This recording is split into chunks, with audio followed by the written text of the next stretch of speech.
भारत माता की। भारत माता की। भारत माता की। मेरी एक रिक्वेस्ट है, जो हमारे होनहार नौजवान हैं, जो बड़े साहसिक नौजवान हैं, देश को इन नौजवानों की बहुत जरूरत है। मेरी उन नौजवानों को हाथ जोड़ करके प्रार्थना है कि जहां ऊपर है वहां से नीचे आइए, नीचे उतरिए आप लोग।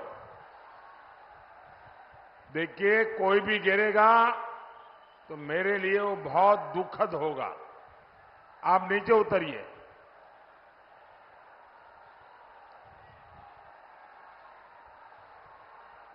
जो एकदम पीछे भी अकेले अकेले बैठ गए हैं, सब नीचे आ जाइए। देखिए, सारा तामझाम बड़ा टेम्पररी होता है भाई। अगर ये गिरा तो यहां के लोग भी परेशान होंगे, आपका भी हालत खराब होगी। पहले नीचे उतरिए, उसके बाद मैं भाषण आगे करूंगा। मेरे लिए, मेरे भाषण से आपकी जिंदगी ज्यादा मूल्यवान है।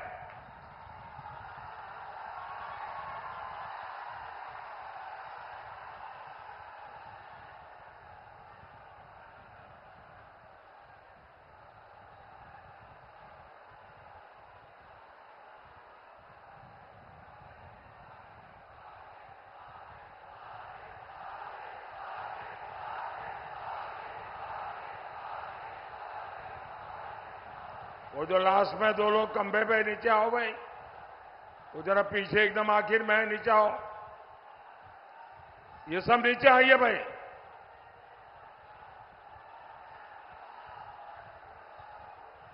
जरा सिक्योरिटी के जो लोग हैं, जरा चिंता करें।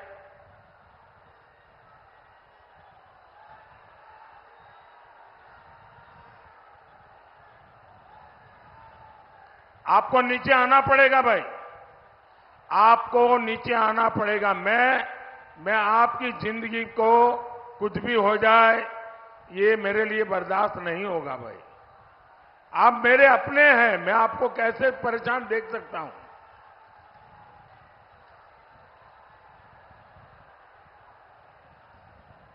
अब आपने मुझे देख लिया है, अब सुनना है तो हम नीचे आएंगे तो अच्छा सुनाई देगा। देखिए, जगह छोटी ही पड़ गई है। मैं देख रहा हूं बाहर भी लाखों की तादाद में लोग खड़े हैं। वो शायद सुन भी नहीं पाते होंगे, लेकिन ये नहीं करने दूंगा मैं। आइए नीचे।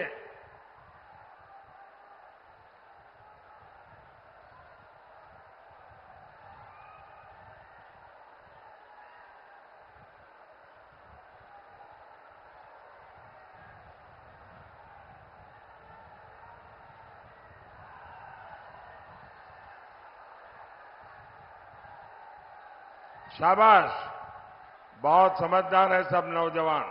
हाँ, शाबाश। अभी एक रह गया उधर, आ जाइए भाई जल्दी। जरा उनको नीचे लाइए। अब वो चढ़ तो गए, लेकिन परेशान है कैसे उतरे। हाँ, शाबाश, नीचे आ जाओ भाई, नीचे आ जाइए। आइए।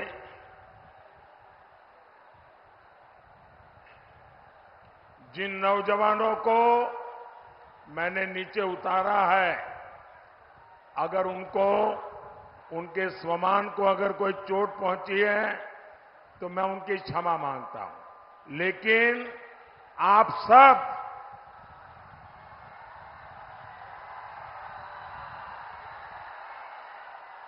आप सब मेरे परिवार के सदस्य हैं।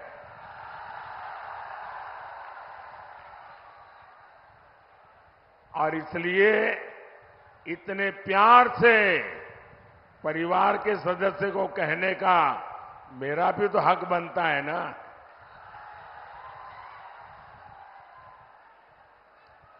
भारत माता की, भारत माता की, बाबा हंसनाथ की, बाबा हंसनाथ की, बाबा महेंद्रनाथ की, बाबा महेंद्रनाथ की। ई पवित्र धरती पर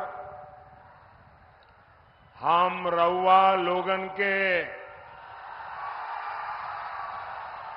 वंदन अभिनंदन करतानी।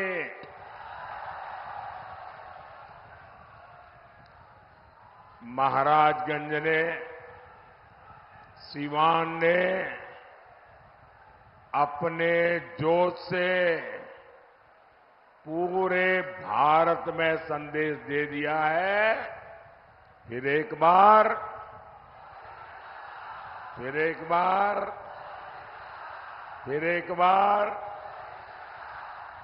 मैं आज इतना खुश हूं, खास करके इतनी बड़ी तादाद में माताओं बहनों को मैं देख रहा हूं।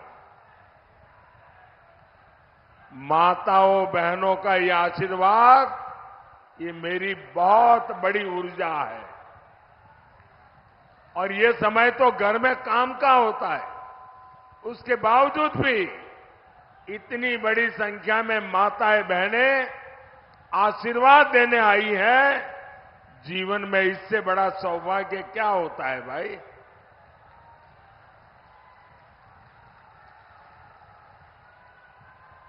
साथियों, मेरा ये बहुत सौभाग्य है कि इन दिनों मुझे देश के कोने कोने में देशवासियों के दर्शन करने का सौभाग्य मिला है। पूरे देश में मैं मातृशक्ति का जो जज्बा देख रहा हूं, माताओं बहनों का जो प्यार देख रहा हूं, हमारे नौजवानों का जो उत्साह देख रहा हूं, गांव हो, गरीब हो, किसान हो, एक प्रकार से सारा देश के उज्जवल भविष्य के लिए संकल्पबद्ध हो चुका है। और मैं भी आपको गारंटी देता हूं, मैं आपके लिए दिन रात मेहनत करूंगा, पहले से भी ज्यादा मेहनत करूंगा।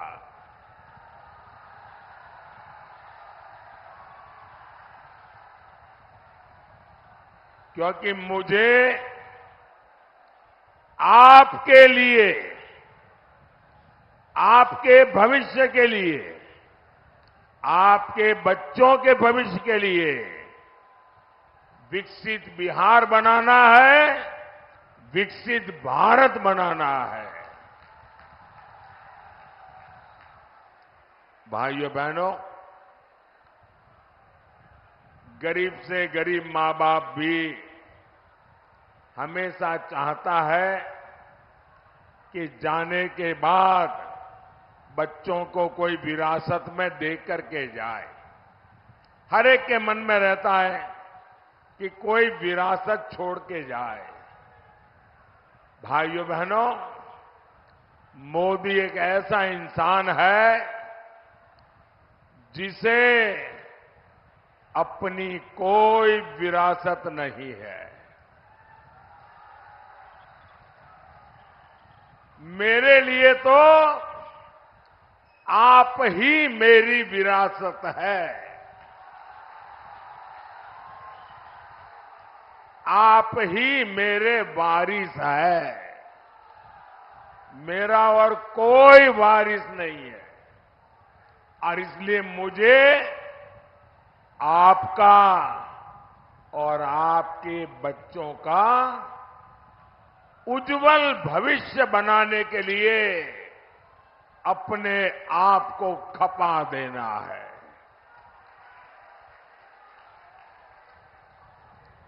मैं नहीं चाहता कि आपके अपने जीवन में आपने जो कष्ट भोगे उसका रत्ती भर भी आपकी आने वाली पीढ़ियों को वो परेशानियों में जीने के लिए मजबूर होना पड़े।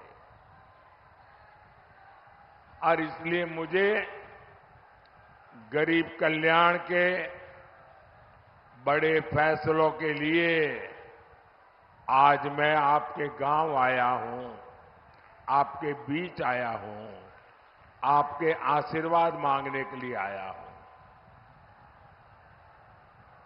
भाई वहां कोशिश मत करो भैया, प्लीज।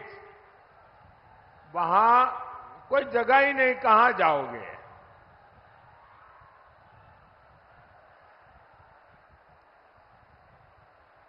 अब आप मुझे देख नहीं पाओगे, सुन सकते हो जी। ये स्क्रीन पर कुछ दिखाई दे तो देखिए आप। मैं जानता हूं संख्या बहुत ज्यादा है, आपको तकलीफ होती होगी। मैं आपकी तकलीफ के लिए मैं खुद क्षमा मांगता हूं, लेकिन आप जहां है वहीं रहिए, आगे आने की कोशिश मत कीजिए भैया। मेरा तो सौभाग्य है कि इतना कष्ट उठा करके आप हमें आशीर्वाद देने आए हैं। भाइयों बहनों, आपके उज्जवल भविष्य के लिए देश को केंद्र में फिर एक बार मजबूत सरकार चाहिए। भाइयों और बहनों, जैसे जैसे 4 जून पास आ रहा है, मोदी के लिए इंडी वालों की गालियों और बददुआओं की संख्या जरा बढ़ती ही जा रही है। इनसे बर्दाश्त नहीं हो रहा कि मोदी को देश की जनता अगले 5 साल के लिए फिर से चुनने जा रही है। जिन्होंने बिहार को जंगल राज दिया, नौजवानों को पलायन दिया,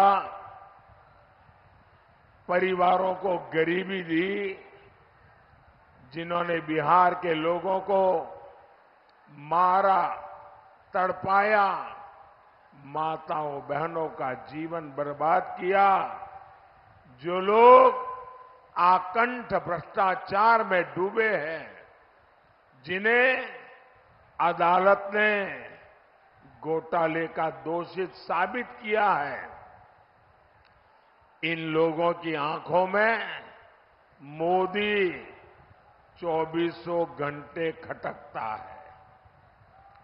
लेकिन इनकी लाख कोशिशों के बाद भी मैं आपकी सेवा में डटा रहूंगा।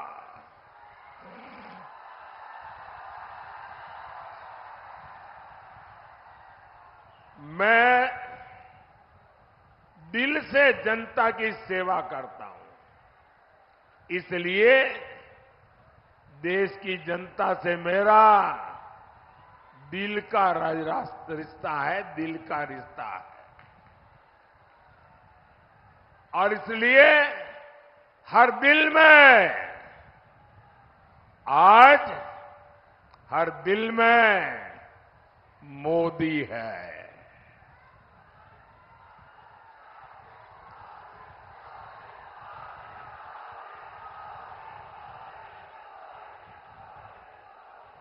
और तभी तो पूरा देश कहता है, फिर एक बार,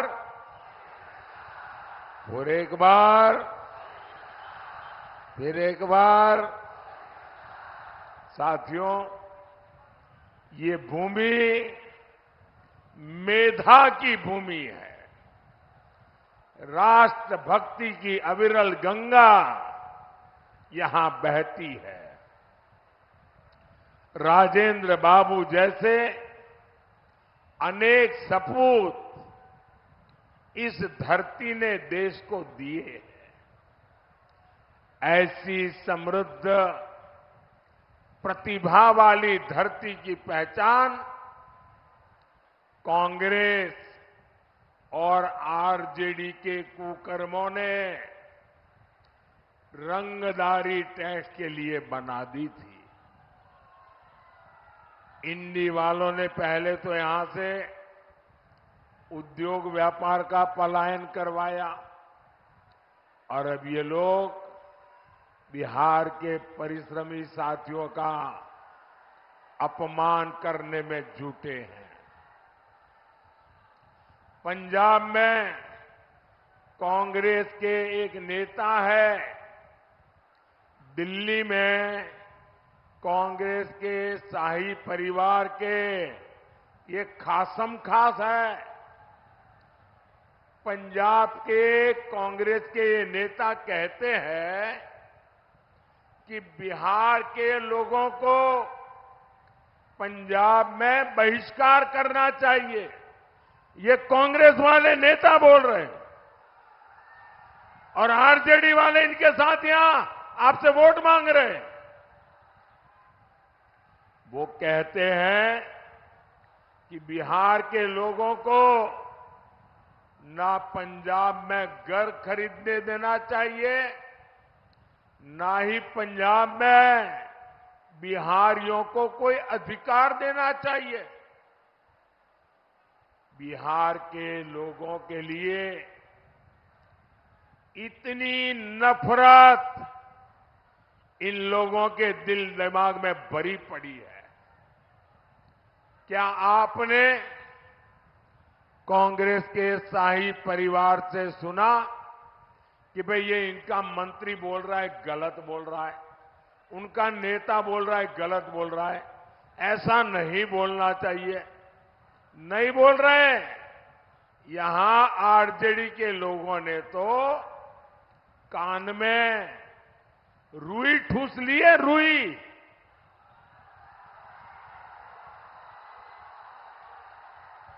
बिहार की मान मर्यादा, बिहारियों का सम्मान इंडी गठबंधन वालों के लिए कोई मायने नहीं रखता। साहब, मैं गुजरात में था, वहां का मुख्यमंत्री था, लेकिन बिहार जब अपने 100 साल मना रहा था, मैंने बिहार से अनेक महानुभावों को गुजरात में बुला करके उनका सम्मान किया था।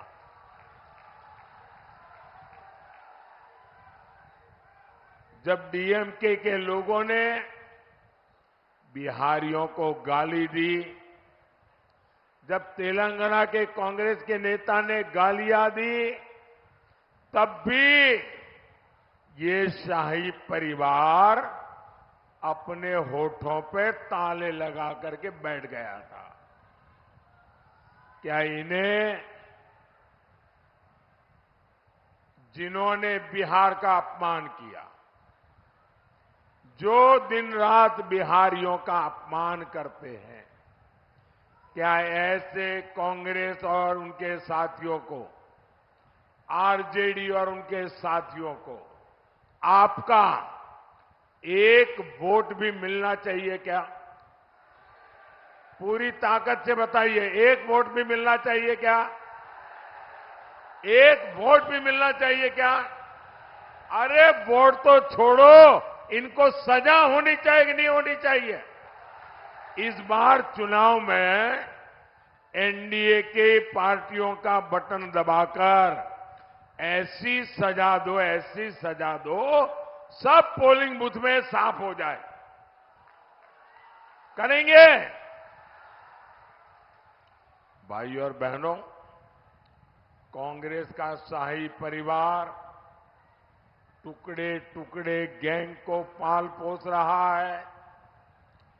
कांग्रेस और उत्तर पूर्वी भारत से, ये उत्तर पूर्वी भारत के लोगों से बदला के लेने के मिजाज में है। आपने कांग्रेस को यहां से साफ कर दिया और इसलिए ये आपसे बदला ले रहे हैं। ये भारत को एक करने वाले भगवान राम का विरोध करते हैं।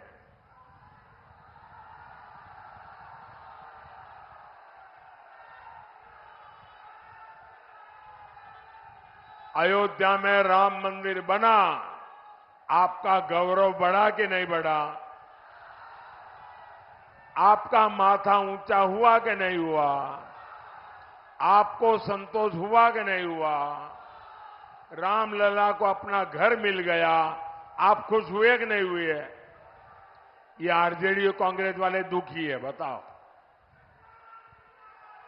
जिस कांग्रेस आरजेडी की राजनीति भारत के टुकड़े टुकड़े करने वाली है, उसको साफ करने की जिम्मेदारी महाराजगंज की भी है और सिवान की भी है।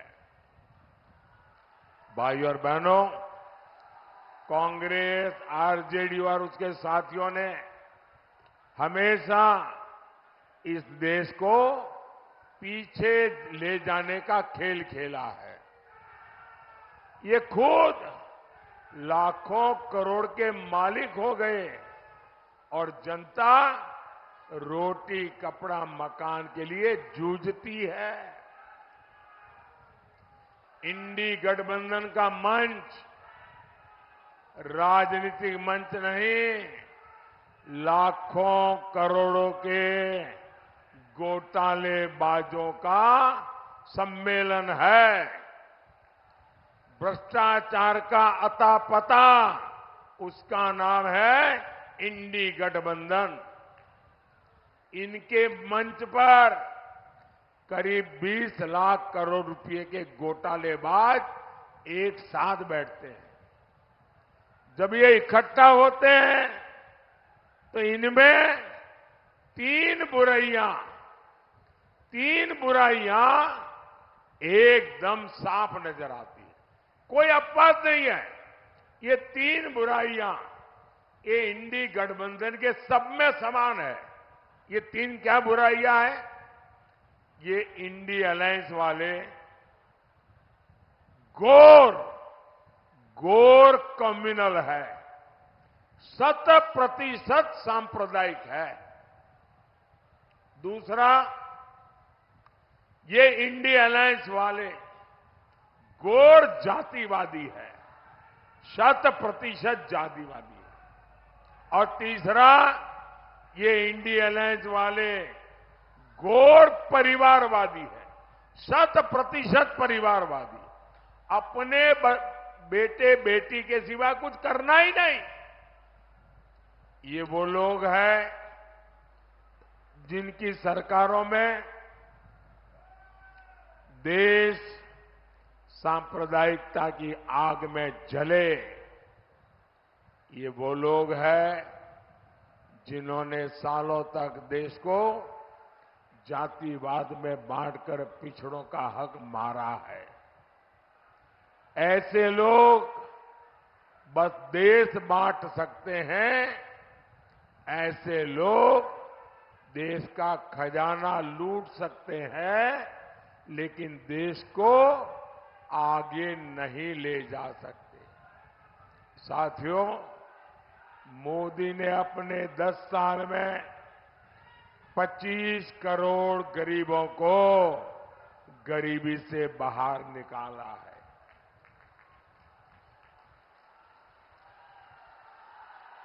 आखिर इंडी गठबंधन वाले अपने 60 साल में ऐसा क्यों नहीं कर पाए? इन लोगों ने गरीब को गरीब रखा ताकि उसके शाही परिवार की जय जयकार होती रहे। कांग्रेस ने देश के कानूनों को ऐसा बनाया जिससे गरीब असहाय हो, उसे किसी दूसरे की मदद लेनी पड़े। साथियों, हमारे यहां आज भी जो पुलिस की व्यवस्था है वो अंग्रेजों की बनाई हुई है। पहली बार मोदी ने उसको बदलने का साहस किया है। पुरानी व्यवस्था के कारण गरीब सालों साल जेल में सड़ता रहता था, लेकिन आतंकवादी, अपराधी भ्रष्टाचारी, लुटेरे बड़े बड़े वकील करके जैसे तैसे जेल से बाहर निकल जाते थे। अब ऐसा नहीं होगा। अब मोदी दंड संहिता की जगह न्याय संहिता लेकर आया है। इससे सामान्य जन को तेजी से न्याय मिलेगा।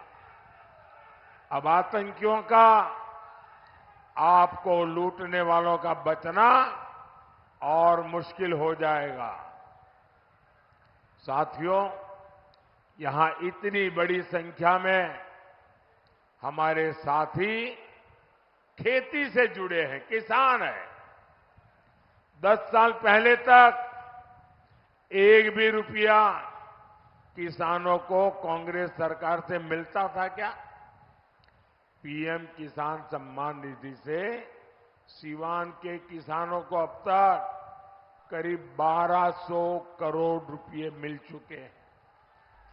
सारण के भी किसानों को 1500 करोड़ रुपए मिले हैं। सिर्फ 5 साल में ही इतना पैसा मिला है, वो सीधे सीधे उनके खाते में गया है। भाई और बहनों, गरीब का ये बेटा आज आपके जीवन को आसान बनाने के लिए दिन रात मेहनत कर रहा है। आज करोड़ों गरीबों को मुफ्त अनाज मिल रहा है। आज घर घर नल पहुंचा है, बिजली पहुंची है, टॉयलेट हुआ है। मोदी ने सस्ता सिलेंडर बहनों तक पहुंचाया है। मुझे बहनें बताती हैं कि मुफ्त इलाज की योजना से उनको बहुत फायदा हुआ है। साथियों, पक्का घर तो गरीब का सबसे बड़ा सपना होता है। अभी तक बिहार में करीब 40 लाख पक्के घर गरीबों को मिल चुके हैं। और मेरा एक काम करोगे? जरा हाथ ऊपर करके बताओ, मेरा काम करोगे?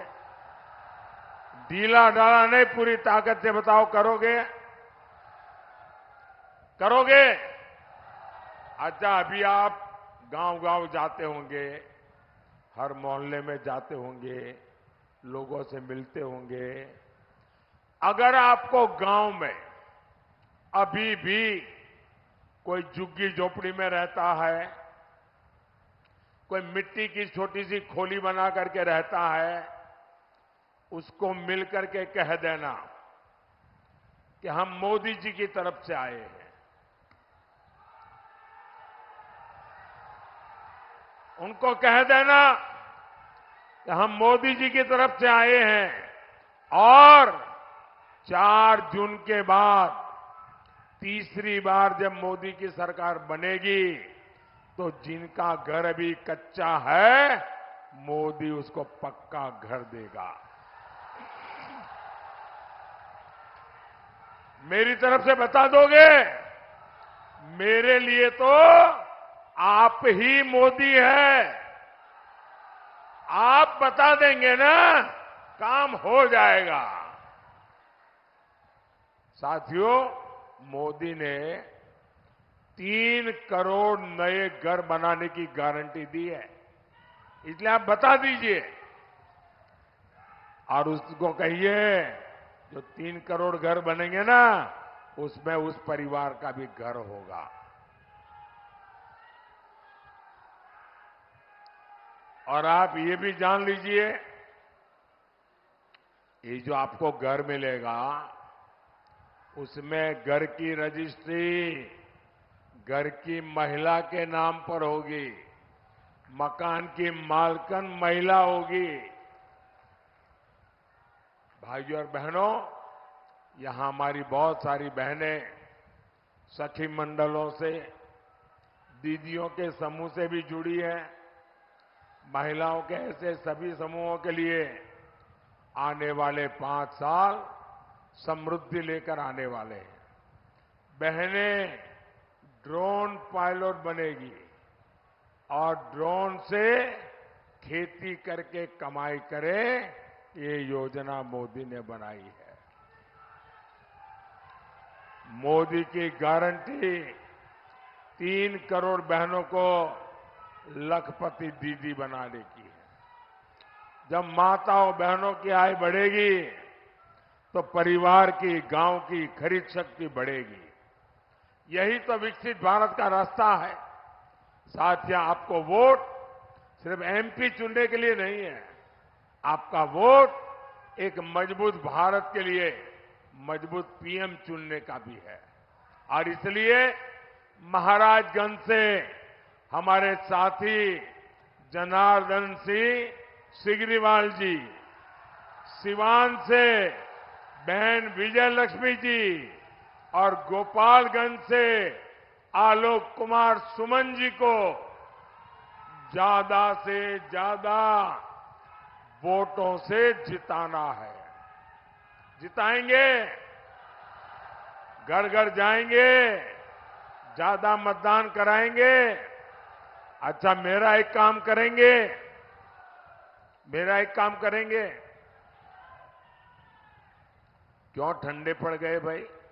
इनके लिए तो बड़े उत्साह से बोल रहे हो। इनके लिए बोला तो हाथ ऊपर कर दिया, मेरे लिए बोला तो हाथ नीचे हो गया। मेरा एक काम करोगे? पक्का करोगे? यहां से ज्यादा घरों में जाना, ज्यादा से ज्यादा परिवारों में मिलना और सबको जाके कहना कि अपने मोदी जी आए थे, मोदी जी ने आपको जय श्री राम कहा है। मेरा जय श्री राम हर घर में पहुंचा दोगे? हर परिवार में पहुंचा दोगे? बोलिए भारत माता की, भारत माता की, भारत माता की। बहुत बहुत धन्यवाद।